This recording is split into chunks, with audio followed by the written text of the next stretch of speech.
দেখো বললাম দেখো 8 ও 15 হিসাব করবা। হ্যাঁ 8 ও 15 এটা পরস্পর মৌলিক কিনা কিভাবে বুঝবে? পরস্পর যে মৌলিক সেটা কিভাবে বুঝবে? দেখো 8 এর গুণনীয়ক করতে হবে আগে। তাহলে 8 এর গুণনীয়ক 8 এর গুণনীয়ক কি কি হবে? তাহলে 8 এর গুণনীয়ক কি কি? 1 তারপরে কি কি সংখ্যা দিয়ে 8 কে ভাগ যায়? তাহলে 1 2 4 আর 8। তাহলে এই সংখ্যা দিয়ে 8 কে ভাগ যায়। 1 কে ভাগ যায় 8 কে, 2 তে ভাগ যায়, 4 তে ভাগ যায়, আর 8 কে 8 দিয়ে ভাগ যায়। ঠিক আছে? এবার হচ্ছে 15। 15 এর গুণনীয়ক 15 এর গুণনীয়ক 3 কি কি হবে? 1 3 5 আর 15। মানে 1 দিয়ে ভাগ যায় 15 কে, 3 দিয়ে ভাগ যায়, 5 দিয়ে ভাগ যায়, 15 কে 15 দিয়ে ভাগ যায়। তাহলে দেখো এই দুটোর মধ্যে সাধারণ গুণনীয়ক কোনটা?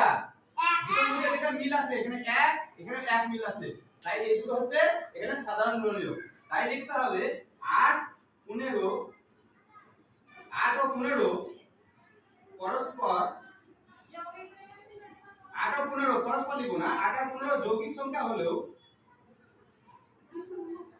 যৌগিক সংখ্যা হলেও 8 এদের এদের একটি সাধারণ গুণনীয়ক। এদের একটি সাধারণ গুণনীয়ক সাধারণ গুণনীয়ক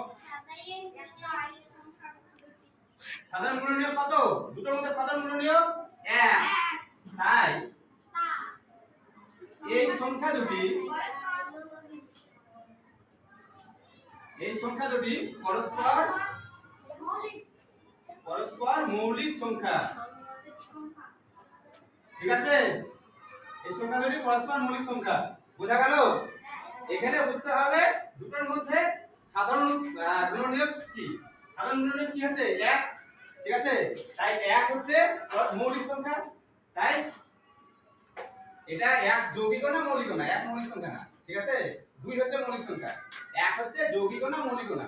কিন্তু যদি দুটোর মধ্যে গুণনীয়ক 1 পাওয়া যায় তাহলে জানতে হবে এই সংখ্যা দুটো পরস্পর মৌলিক সংখ্যা। 1 ছাড়া যদি আরো অন্যান্য সংখ্যা পাওয়া যায়, ঠিক আছে? তাহলে পরস্পর যৌগিক সংখ্যা হবে। শুধু যদি 1 পাওয়া যায় দুটোর সাধারণ উৎপাদক সাধারণ গুণনীয়ক তাহলে সেটা মৌলিক সংখ্যা। বুঝতে পেরেছো? ঠিক আছে। বন্ধ করো।